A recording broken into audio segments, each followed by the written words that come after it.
All right, welcome to another episode of the Contrarian Hour. And man, do you guys not give a rat's ass when we talk about movies or TV shows I'm at all? disappointed, man. You guys just, They don't care. yep. They don't care. After I put so much work editing, no one cares to watch the episode. 58 views, dude. Come on, guys. Maybe that's our fault because what? You want to watch another video of us talking about what everyone else is already talking about? Do we not bring an interesting slant to it? Is it just that's it?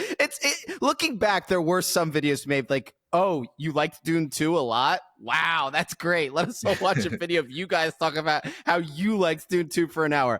That I can kind of get. But I think we have interesting points on the state of media. You know what? I think we make some good ones. We gave you guys an intellectual tour de force last episode, and you guys didn't like it. So now you guys are getting what you asked for. We're just gonna unload the brain rot in this episode. So you guys asked for it. Yeah, we might bring in the Australian back on towards the end. No, I'm just kidding. We wouldn't go that far. That would be a terminal mistake, so some would say. But yeah, looking back at some of those movie reviews that we did, the Mario one is funny. The Mario one is good. And I thought we brought an interesting perspective to it because I think too many people were taking it easy on that movie. And I hated that movie. And Tyson, you kind of wanted to like it a little bit. And it was when Ari was still on the show and funny. So there were a lot of things good there. So when you guys want to fully decide that you don't want to listen to us talk about movies, go listen to the Mario episode and then fully tell me that's what you want. Look me in the eye. Look me in the eye and tell me that. I wish we did an Oppenheimer breakdown. I would have loved to do that, like round 2, because I feel like I didn't give enough sauce when I ripped into Oppenheimer the first time. I think we just talked about that on a normal episode, right? Yeah, but that was before the rebrand. But now that I've had some more space from the film, dude, I can rip it to shreds on a whole different level. And I think you'd be more in line with that because I think you told me a few days ago, looking back in retrospect, the film didn't really age that well, you know? I think it was a product of a lot of concerted efforts by organizations to get people out to theaters that summer, aka Barbenheimer. So when you were going, you felt like you were kind of part of something and you really wanted to like this movie because it felt like kind of a revitalization of the theaters. But I'm not going to lie, as I was saying to you off air, there were about 40 minutes left in that movie where I was just going, okay. Oh, he's getting yelled at in a room by a bureaucrat. Oh, this is so bad. Like, and I guess the point is no, but Nolan makes that interesting. And I'm like, I feel so bad. You invented a nuke and Emily Blunt's your wife and someone made a curt comment to you at some point. What are you talking about? Like, I don't know. Yeah, I think I'm starting to fall out. You might have been onto something. So. Also, Oppenheimer himself, he's just so unlikable, and the pace, he just doesn't give me anything to bite on for me to like want to root for him or even like dislike him. He's just he's a blasé, bland, like background character that's like somehow forced into being the main character. You know, he doesn't do anything. Well, not only that, the extent of his leadership, corralling the world's scientists to build a nuclear bomb, which I don't know how much of it was true or not from a leadership perspective. The most they show of it in the movie is him dropping marbles in a bowl and going, oh, and everyone's like, oh, and it's like, wow, what an incredible leader. You're so right. For a film that's like that wants to like wear like the science lapel pin and say, oh, we're so much about science. They don't even show the science. They just show the marbles. Like, oh, this marble means that we did some science, but we're not going to show that to you. Like, what the fuck? Like, what is that? I know. Look, I won't go fully down the rabbit hole with you because I did like the movie. Maybe on a second watch, we'll recuperate and try and see if there's anything left to dissect there. But yeah, I think maybe in 3 or 4 years you might find out that you were way ahead of the curve on not liking that one because it could have lost about 40 minutes. But, maybe that's what makes Nolan, and that's all good. But what I will say, and I can't remember if we brought this up last episode, but it does need to be litigated, and I at least need to make my story clear for everyone because I saw it pop in and out of the news cycle and then disappear as quickly as it came. And it's that Brad Pitt and Angelina Jolie's daughter, may I add, and this is important, biological daughter is choosing to remove Pitt as her last name and replace it with something else. So this spurred a lot of news stories. And obviously, whenever there's two celebrities going at it with each other, their war is fought through proxies and publicists and publishing companies and media like TMZ. It's not directly between those two. You saw it with Sophie Turner and one of the Jonas Brothers. You saw it on a grand scale with Johnny Depp and Amber Heard, which, by the way, Amber Heard was completely blindsided in that because Johnny Depp just had he had a better publicist team. That video of him with the wine bottle, I don't know how anyone could be on the side and not see they're equally as disturbed as one another. There's no one's better than the other. Like, technically, Johnny Depp is in the right, technically, but spiritually, Amber Heard is in the right. Aesthetically, Amber Heard is in the right. I take her side just because I think Johnny Depp's aged poorly. I don't think he's made good professional choices, and he's a disgusting, slobbish drug addict. And Amber Heard's extremely hot. And as a man in a relationship, you're already in the more powerful physical position. You should be the leader in the relationship. And this is obviously Elon Musk had her on a leash. He had her dressing up as Mercy from Overwatch, making them with the most embarrassing picture of her I've ever seen. She's like, yeah, I remember that. Do you like? She just looks terrible. I know, she just looks so miserable, and that's what he had her doing. Meanwhile, Johnny Depp's like, oh no, you said that at the party about. Get over it. You're so pathetic. You're supposed to be a man, that's coming from me. Elon, I love the mental image of Elon just autistically asking Amber Heard to fucking dress up as Mercy, and she's just slanging poon dressed in that costume, wanting to kill herself.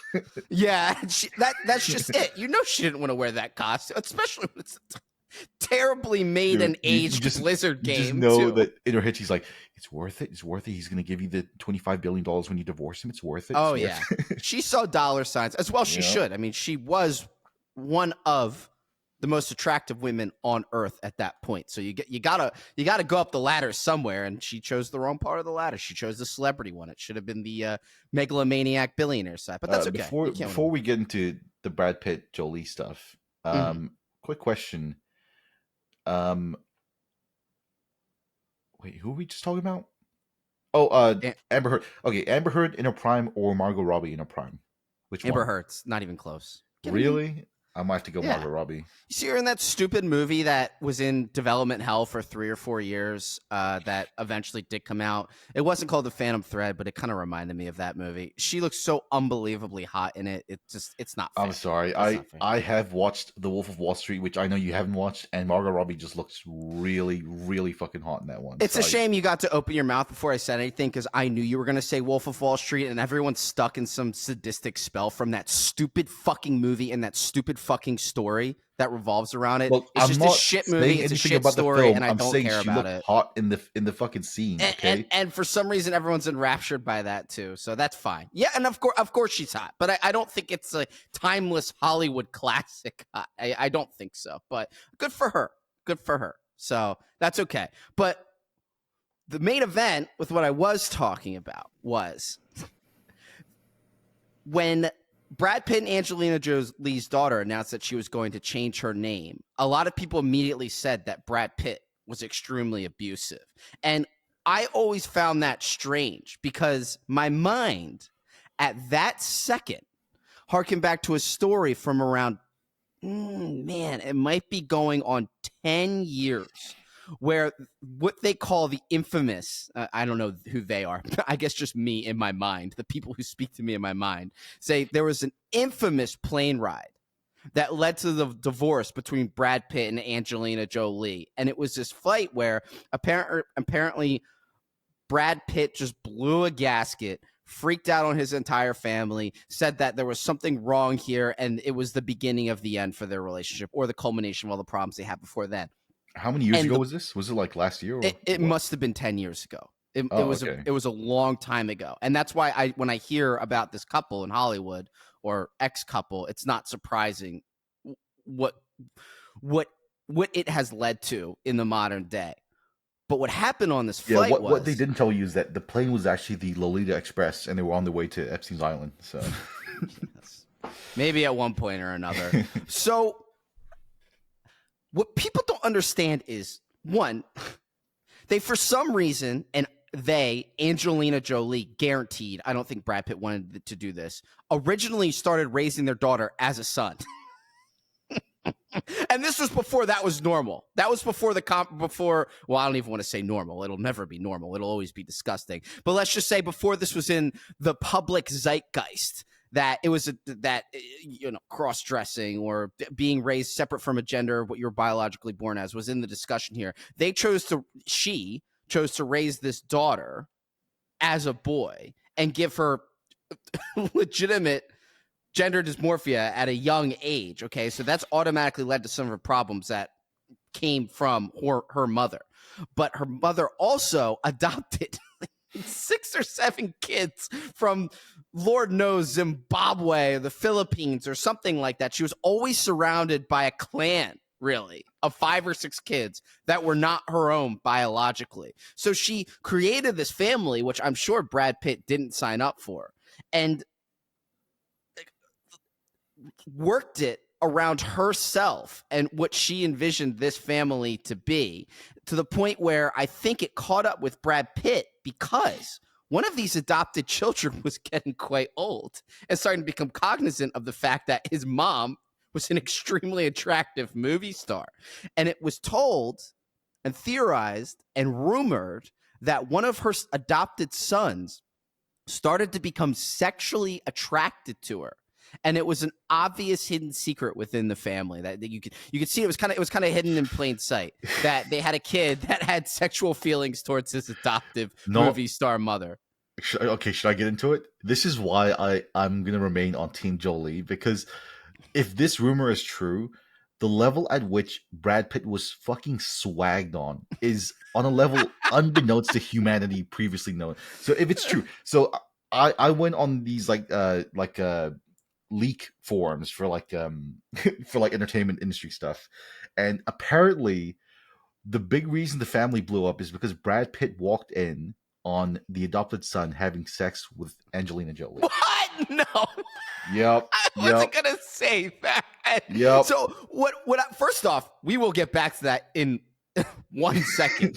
But what I was going to say was he made an overture towards Angelina Jolie, her son, did something towards her on that flight that Brad Pitt could not ignore and said, "Don't you see what your adoptive son is doing?" And of course, Angelina Jolie was aware of it. I don't think she was oblivious to it, but she wasn't going to admonish him for it or excommunicate her adopted son or anything like that. She just kind of maybe ignored it or chose to try and ignore it or just say it's a phase because he's a teenage son. He's 13, 14, 15. And, I'm not his biological mother, so it's naturally he has feelings. But for Brad Pitt, it was extremely discomforting. And I think it was written from there that the whole family saw him blow up on this flight and were now scared of him going forwards. And Angelina Jolie sectioned off all her kids, including the adopted one, from Brad Pitt from that point going forward. So now, whatever they think, that's inculcated from Angelina Jolie into her kid's mind. So they're like, "Oh yeah, your dad's evil. He hates you. He was the one who put this on you when you were younger. He was abusive. You don't remember it. Here's how he was abusive." So she basically gaslit her own biological child into hating her father, even though most of what's wrong with her kid is her fault. And this is typical in even normal middle class families where the parents are divorced too. But that's the PG version of what it was compared to what you just shared with me. So what were you saying? I'm saying Brad Pitt, maybe definitely not on the plane, but I'm saying Brad Pitt walked in on the eldest adopted stepson having sex with Jolie. Can you admit if that was real? That's a nuclear level W that Brad Pitt cannot recover from. Well, it's like Atlas, like lifting the heavens and the earth. Like this is an escalation and elevation of man, not only out of the friend zone, but the sun zone. Like, it's bad enough he got the friend zone. Imagine like a movie, one man, one dream to change the world. He's from a lowly Thailand ladyboy village, gets adopted by Angelina Jolie, and finds himself changing gender or sexual family dynamics forever. Isn't there kind of anime this is or something? This is the fucking modern day tale of Hercules, dude. If this is real. It's almost Hercules. So, and you know what the even craziest part is okay, you know, whether they're having sex or not, Brad Pitt was at one point collectively or agreed upon, voted upon, the most attractive man on the planet. So the most attractive man on the planet. Imagine the way he feels when his wife is being taken away from him by an adoptive lady boy from some random town. Wow. That's a story into itself. That is a story. So if that was real, would that make you side with Jolie? No, of course that's despicable, obviously. But no, I can't side because of what she did to her daughter at a young age. I could never side with her. That was harrowing. That was very jarring to see a young child. I think the sheer force of that W might have to just keep me on Jolie's side. Well, you can let the son keep the W. Let the adopted son keep the W, but Brad Pitt and Jolie take an L. So, but you know, she went through some tough parts. I mean, I think she had a double mastectomy at some point too, because she was at risk of breast cancer. But I mean, I only really know her as Tomb Raider. I don't even know her from anything else, so I understand why she doesn't have as much star power. I saw her from Wanted, from Mr. and Mrs. Smith. Yeah, like for those, Mrs. Smith was more. Mr. and Mrs. Smith was more of an event Hollywood narrative kind of movie. I don't know if she's a blockbuster. She was always just extremely attractive because of her lips and her chest. So she maybe fit in that kind of transitional bimboification starlet. It's like you're a Hollywood like a plastic surgeon. This woman who had a mastectomy came in and asked for like oh yeah, can you give me like breast implants? And you just striking up casual conversation with her, and you're like, oh yeah, you doing this for your husband? And, you know, giving this sly winking. She's like, no, I'm doing this for my son. You know what? You know that popular online adage where they say, you know where it originated from on the internet, but now they say my wife's son. That brings an entirely new meaning to it. Oh yeah, my wife's son is having sex with her.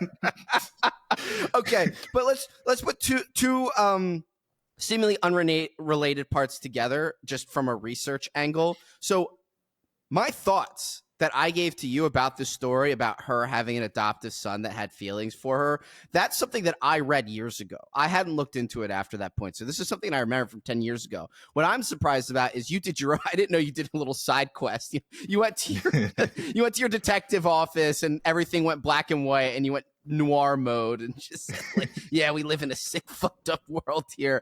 And you went and found out that there was at least a story, a snippet or a rumor online that there was something going on with her and her son. So I'm not making this up, is what I'm saying. This isn't just a figment. Neither am I. My imagination. Yeah, no, I don't know. I don't think you would in this instance. It's even known to in other instances. But all I'm saying is that when it comes to Brad Pitt and Angelina, do your homework, folks. All right, don't believe the PR war. And this same thing with Joe Jonas and Sophie Turner. He gets out something immediately, and it ended up falling flat on his face, saying that Sophie Turner was neglecting her child and going to parties and didn't even want children.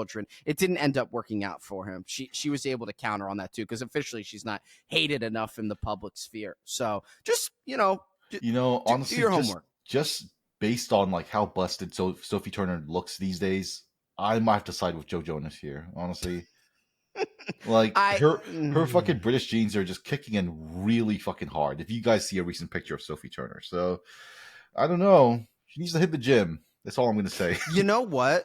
And this is just full the guy show, like Spike TV level stuff. None of the women from Game of Thrones even look hot anymore.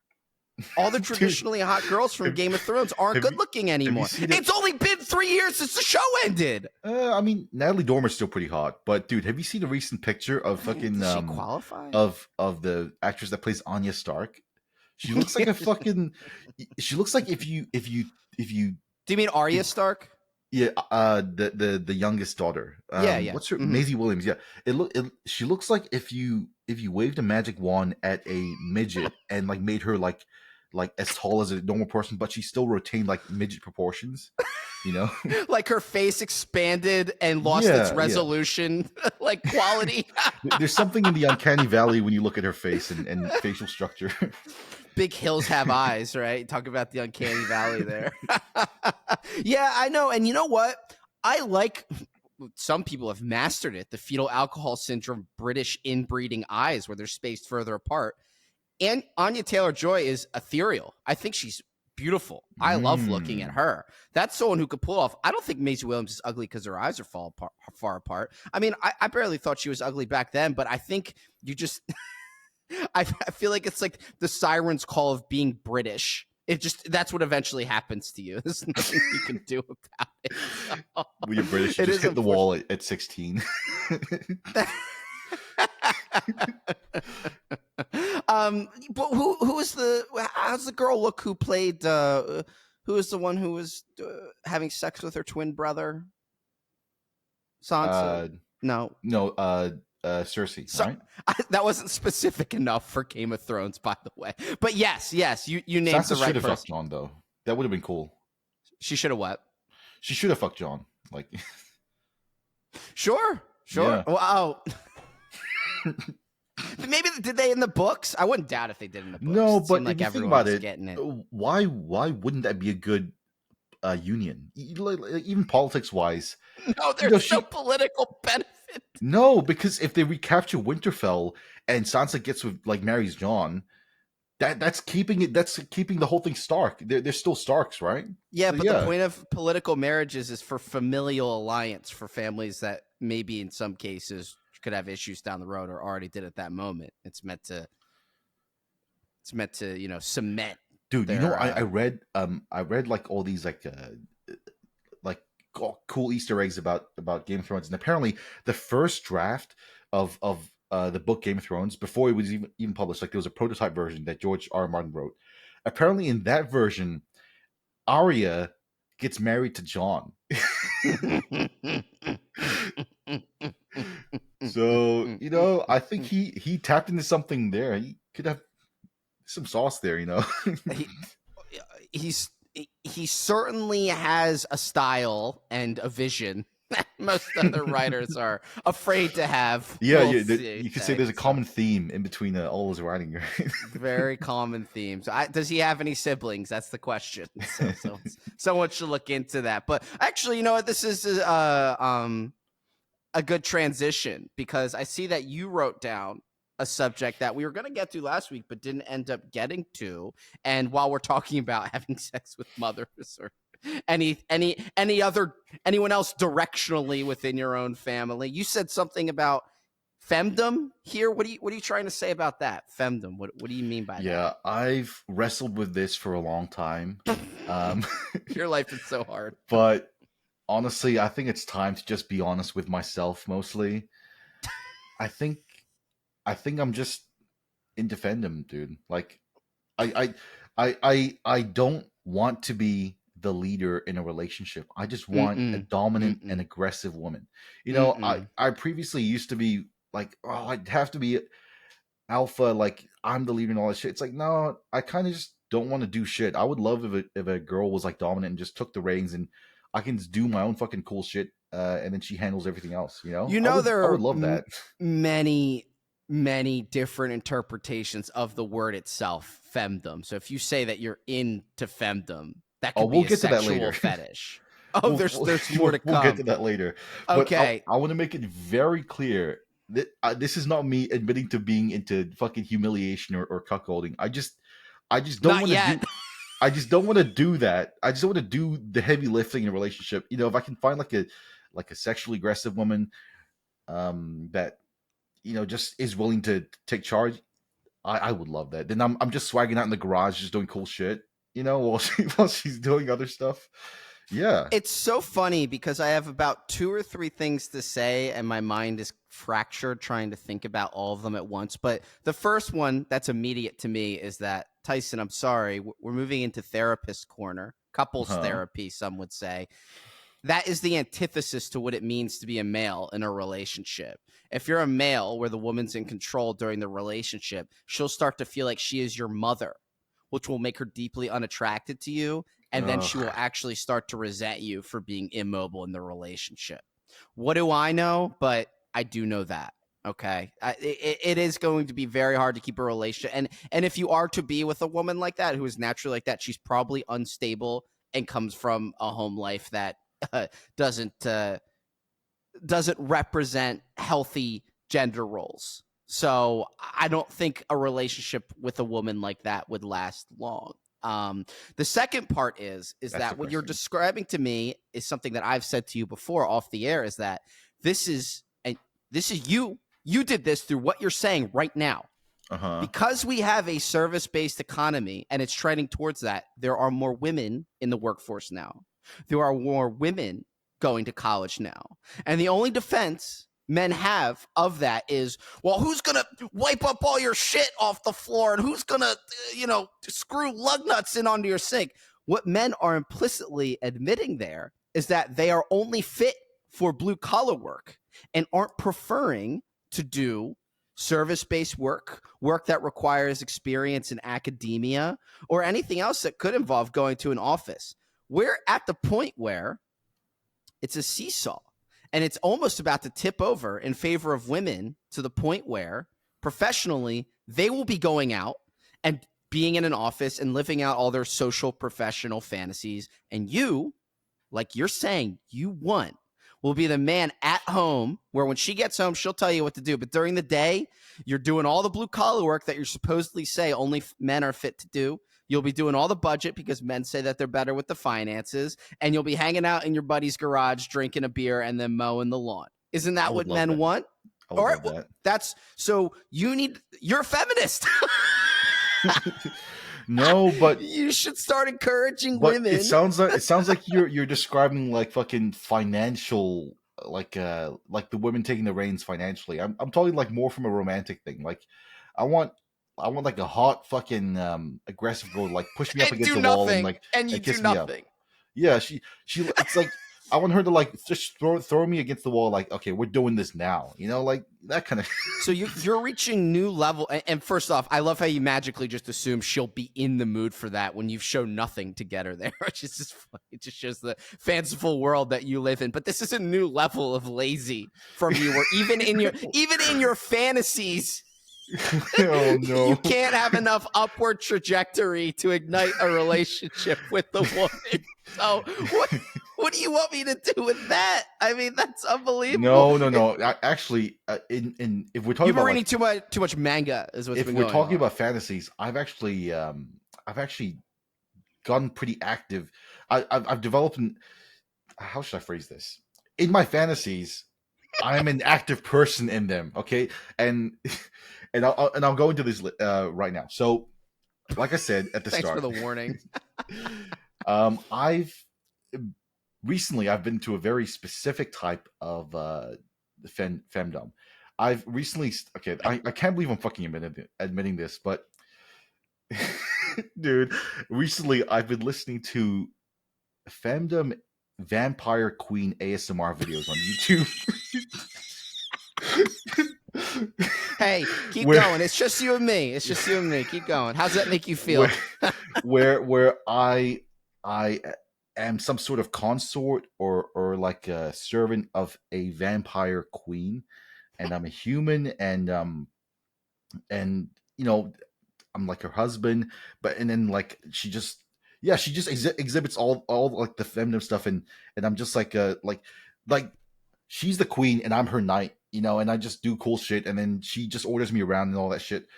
It's sick. And you know what? I've actually developed a strategy for being chosen as the vampire queen's consort or husband. Mm-hmm. Okay, Yeah. so I know you are an aficionado of vampires and all that stuff. So let me know if you think this is a valid strategy for attracting the vampire queen. Okay. So before we even start, first of all, have to get jacked, have to be physically fit and healthy, right? Nope. Keep going. Well, I think I have to do that. Okay, keep going. Step 2, is sort of like a passive thing, but I should probably load up on fruits in my diet to increase the natural blood sugar, so it makes my blood sweeter for her. I think that's how it works. Okay, the first real step is I have to start a vampire hunting guild. Okay, so I get really really good at killing vampires, and the crux of this is that I have to be like their leader, like I'm the vampire killer, I'm the head honcho, and then I get captured by the vampires. Okay, Mm-hmm. and the entire time when they take me into the castle and bring me before the queen, I keep like this silent but like defiant type of like vibe, you know.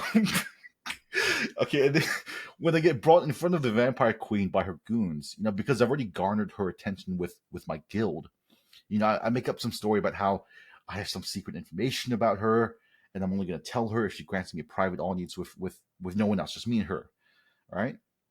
Then Okay. when I get the private audience, I start to lay the riz. You know, I tell her that I came here willingly to try and get the two of us alone so I could kill her. But as soon as I saw her, something was like, even as I hunted vampires, that there's a strange magnetic pull from me towards her. And it's only after seeing her up close that I realized, you know, she's so beautiful and irresistible that now I wish to switch sides and be your consort, you know. And then that's my gambit there. You Uh, what do you you were think? doing well for some time up Okay. until the end. First off, you can't get too jacked because that'll put you into second in command grunt. Okay, we don't want Okay. you there. Okay, we want you in our bedroom. The ending though is where the problem is. So everything you said to get into her private chambers, which by the way, we need to make a visual dating game off of this, right? What are I those would kind of love games that. called? Japanese dating Yeah, simulators. So yeah. Vampire Queen dating simulator coming to, yeah, and we'll update our development process through this YouTube channel. There we go. So we'll work on the art for that. We'll be the story writers. But what I will tell you is towards the end there, you were too doting too quickly. You need to be Okay. defiant longer. Okay, you need to get her to lean into the mystery of you because you're already making good progress by being a talented vampire killer. If you were just another vampire, that wouldn't be alluring to her. The fact that you could kill her, okay, the fact that you have Ah, this type okay. of ownership over her and she can't figure you out. If the So you think I second you get switched sides alone too with her, quickly?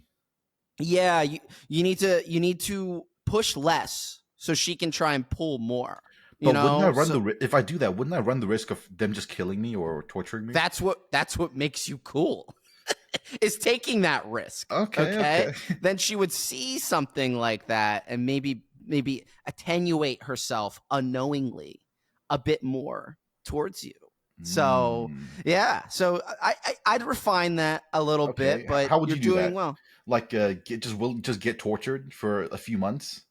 Yeah, you would have to be a bit defiant and say there's nothing redeemable about your kind. And she'll say, well, there is one thing that's redeemable. Come into my chambers, you know, etc. Because Oh, okay. she'll be enchanted by you and what you say. And you can't be too silent. You know, there has to be something that you have that kind of reveals an intrigue into what it means to be a vampire. And she wants to show you that because you're the head of vampire killers, there's a part of her that wants to say, okay, this is the best of the best.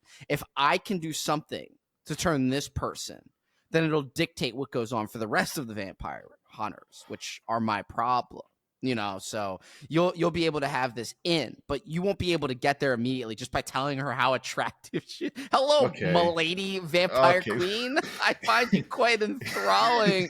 Like she hasn't heard that before from the 20 other lady boys that she bites and dries clean, licks her lips to like every other day. Like, oh That's yes, you're true. so I have to magnificent. play hard to You're get so a perfect. little bit more. Yeah. Yeah, you do. You do. So, you know, maybe yeah, and there would be something that she would have to observe in your first meeting that she really liked. So you have a mental problem.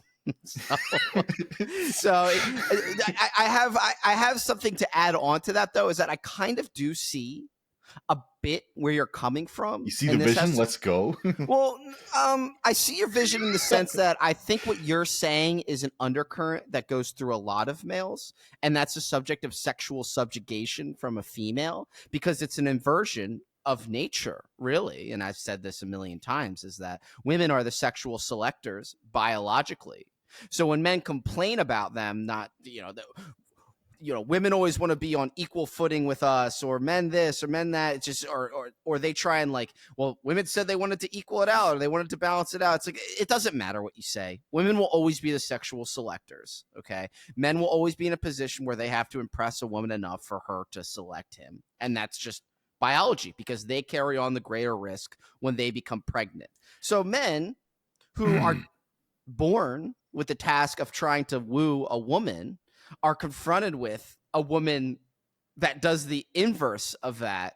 There's something surprising about it and something that is relieving about it. But also, men can very easily be controlled by sex, far easier than women can. It's women's greatest weapon against us. It is. So I myself have felt this before. I remember I was at a bachelor party.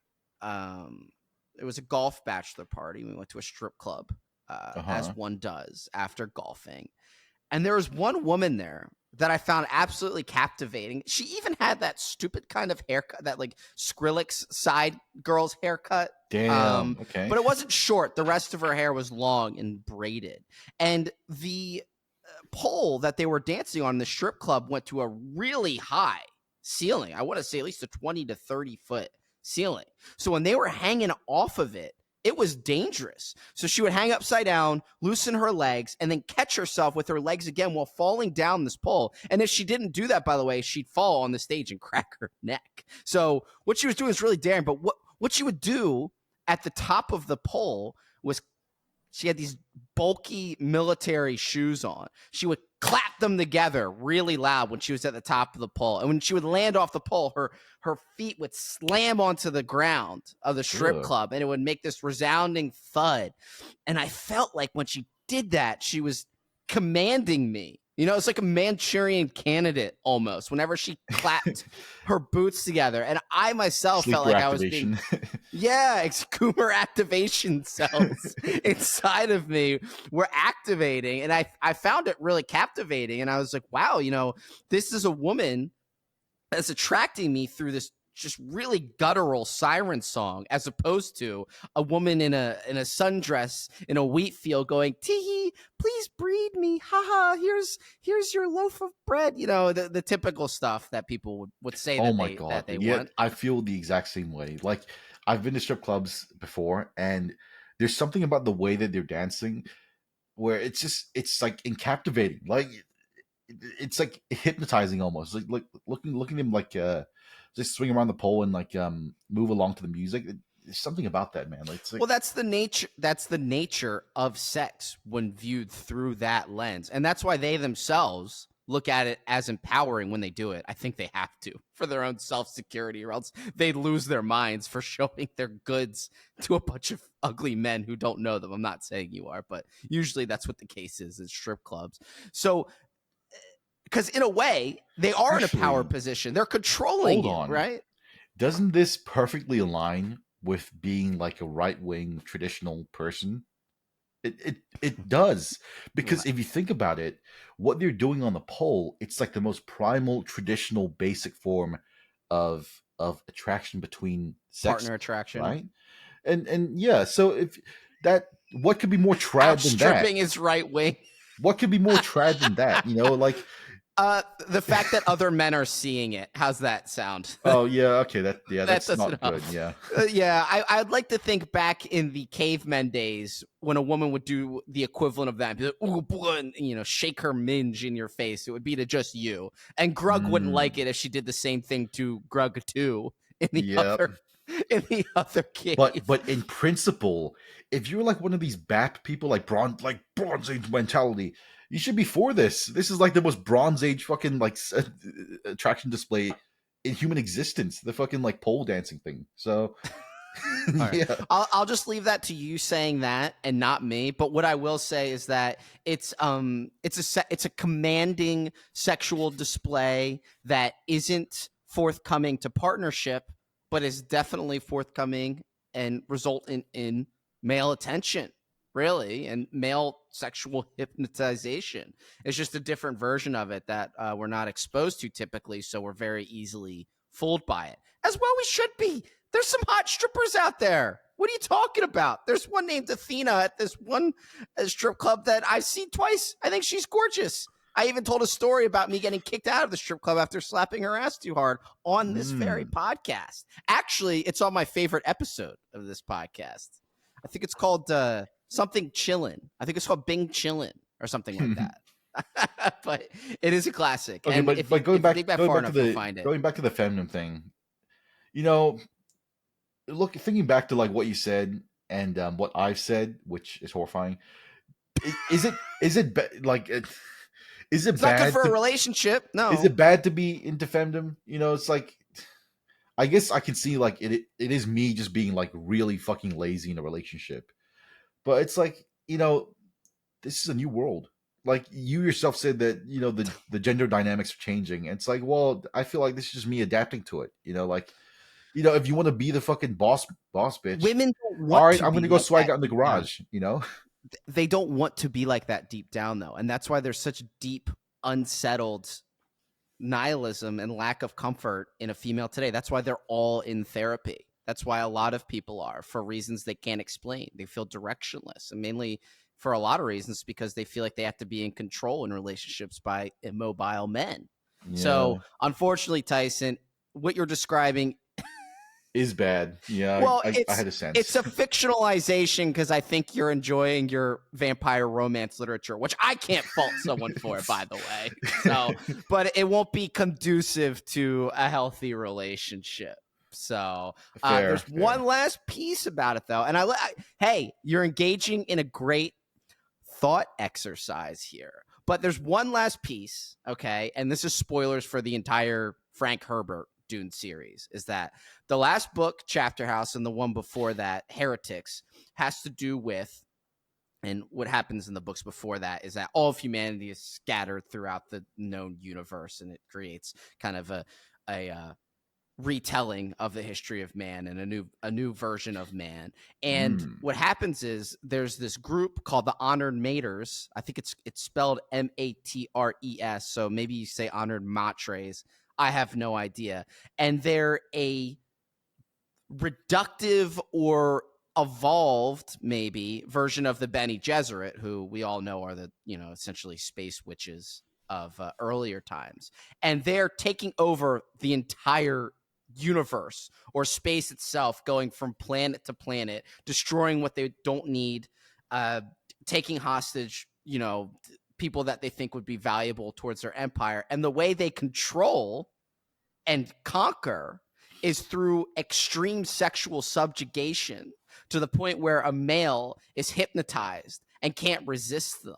Okay. And not in an emotional sense. They are literally turned into drooling idiots after having a sexual encounter with an honored matres. And they're an all-female, I don't even want to say organization, empire, really. So when you were talking about that, it kind of reminded me of them. And that's kind of those girls must have like a nuclear level grippy. Holy shit. Yeah.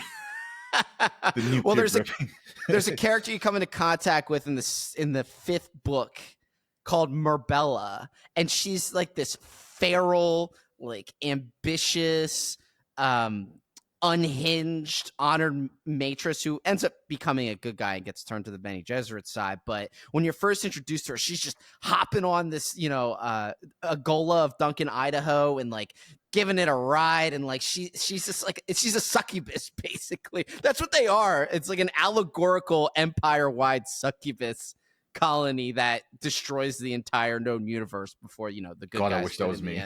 And so basically what you want to be is a victim of the honored matrix, is what I'm trying to say. It's so, like after the great scattering by Leto the Second. I want an honored matron, but she only has eyes for me, and I only have eyes for her. So I'm glad this podcast exists so you can finally get the thoughts that are in your head out verbally and audibly to hear how stupid they are. Honestly, sometimes. I kind of fucking blame you for part of this, because I would have never searched up vampire shit if it wasn't for you fucking talking about vampires all the time.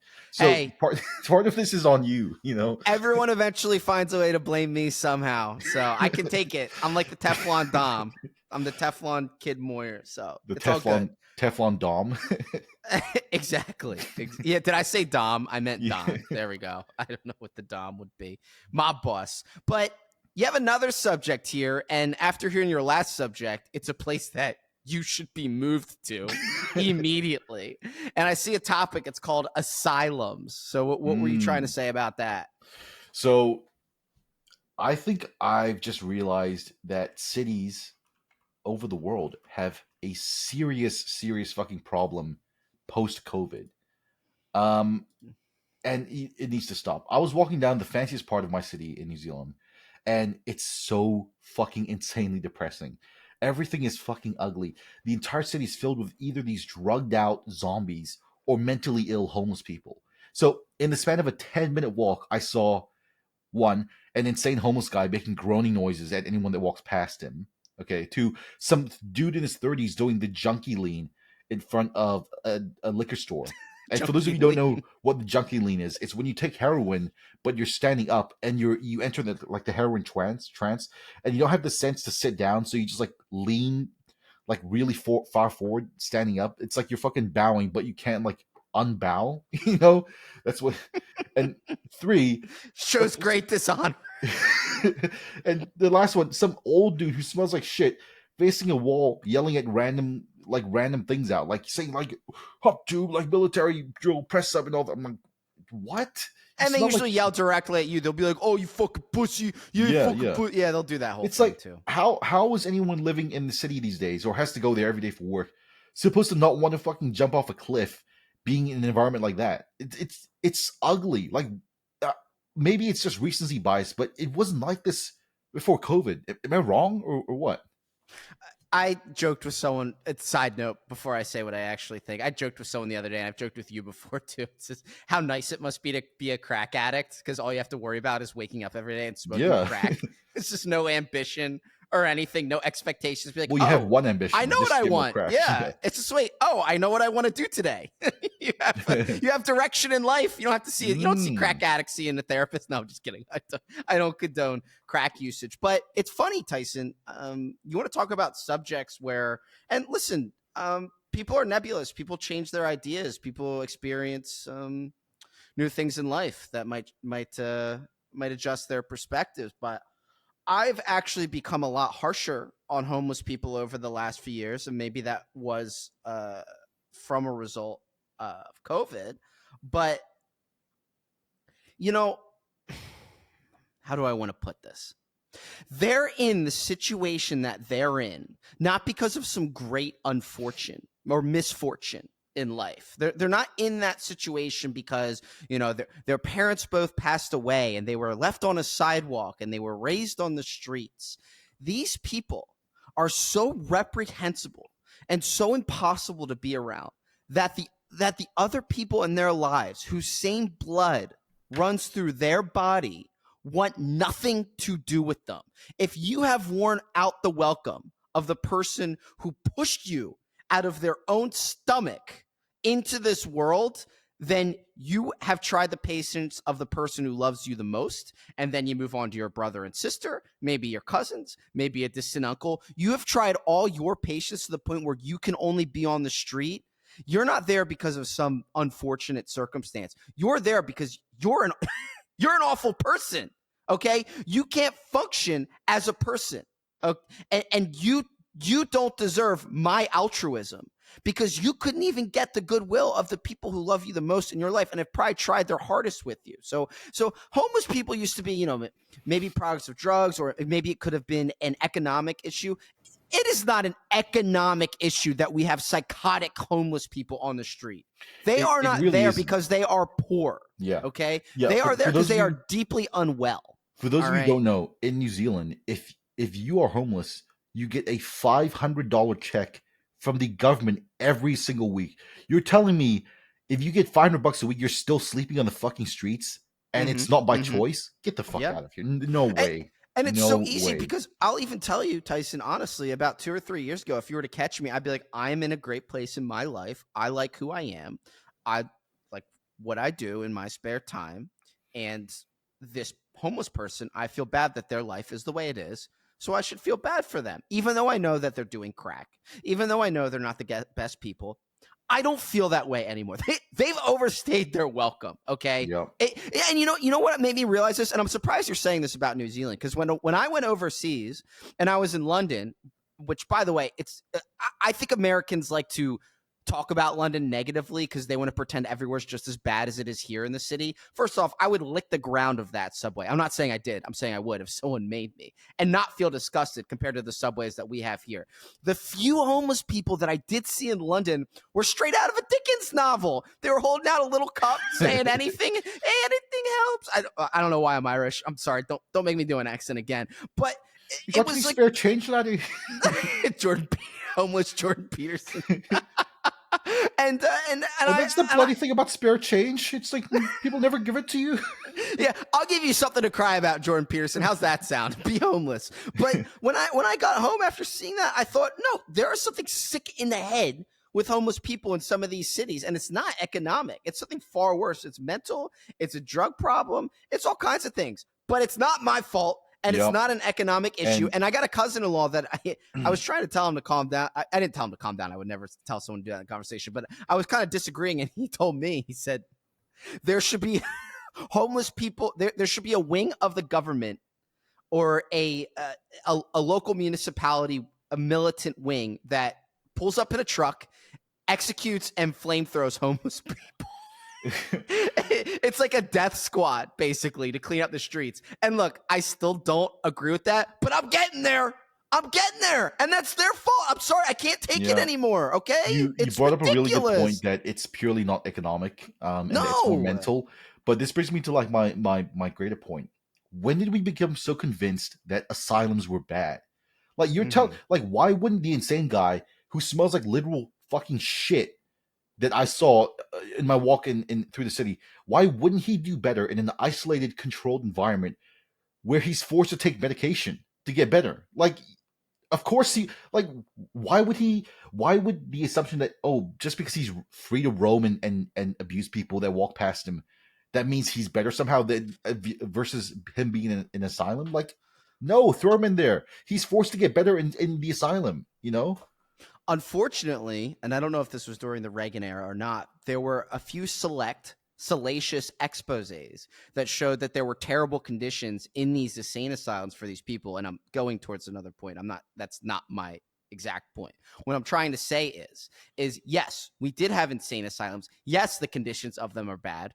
Or were bad. I bet they could be better now, especially if you did it under the guise of military funding and gave social workers a job to kind of recreate the system. But what I am saying, even if they were the same systems from back then, that's still better than them sitting on the streets flinging shit at me and sticking a needle up their arm and throwing it on the ground and dying eventually anyways. At least there's a road to rehabilitation. At least there's a use for my tax dollars there. For a more sane society, these people got to be rounded up. I'm becoming if they got put in an asylum, at least there's a shot for them to get better. Like, what's the chance for them to get better if they're on the streets doing heroin? There's nothing. Zero. Like, there's nothing. And why do they not glaze over and die and freeze during the winter? They're all gone and can barely survive during the summer, but for some reason they magically live during the winter. Is there like an underground shelter I don't know about, or what's going on here? How are they not freezing? I think they all own tents, and they make like homeless camps where they huddle around like a campfire or something like that. That must be what's going on, right? You're right. They must do a little bit, but listen, I'm talking about living in an average city here. It's actually starting to go out to the suburbs. When I talk to people in the suburbs, or sometimes even when I go to a power center out there, they'll be like, "Yeah, there was a homeless guy at the outside the Target or the Walmart," and I'm like, "Yeah." That's what's happening. That's what's going on in the world right now, mainly because of you and how you feel and how you vote. You should see what it's like in a major city. And I'm not even in one where it's bad. You go to one out in California. I remember when I was in Delray Beach in Florida one time, I saw just wandering homeless people. I thought, what's going on here? I thought this was a fun little town in Florida. I guess not. What? It's ridiculous. A thought just popped up in my head. Why wouldn't, so let's say we didn't want to go with the asylum route or the free roam route, which is what's happening now, or the death squad route, why wouldn't a forced conscription service for anyone who becomes homeless be an option? Like you get free like bodies for the army, right? They get removed from society relatively like relatively removed because they're living in like a army base camp or something, and through like the discipline stuff, I bet if they went through like basic training, they could better themselves through that. They like the army's not going to allow them to take fucking heroin in basic training. No way. Unfortunately, basic training and military enlistment is compulsive, and it'll be difficult to force someone into that environment and keep them there. But then what if they run off base and die?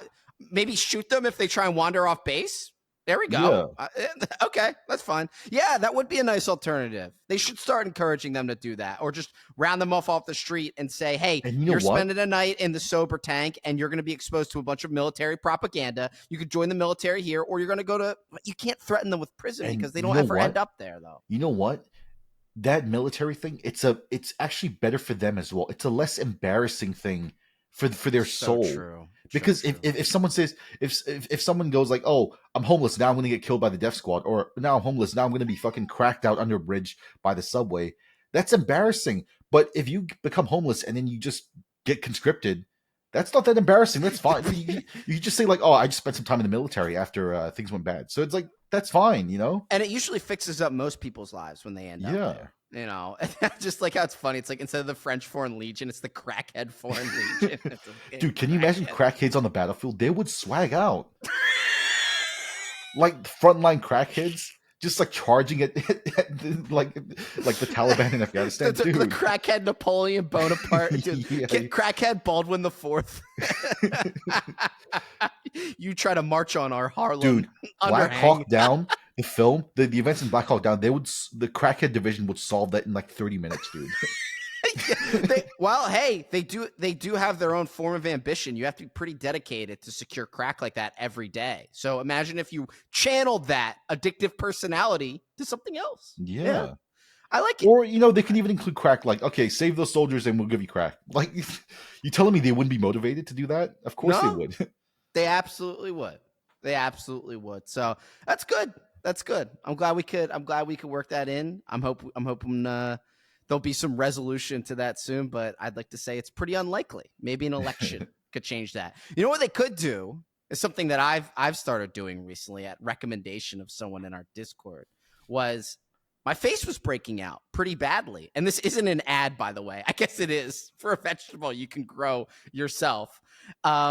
And when my face was breaking out, someone recommended that I eat a clove of garlic, as in I take out the clove, peel it, and then just swallow it whole. You don't want to chew it because I don't know if it like messes with the nutrients and it just gives you bad breath. But I noticed after 4 or 5 or 6 days of swallowing this garlic, my face is cleared up. I've had a lot more vitality, and it's just, I don't know. I kind of like swallowing garlic. I don't know what that means. So I just recommend that for maybe these crackheads should start doing that, but get them on a garlic regimen. But I'm starting to think it's a superfood or something.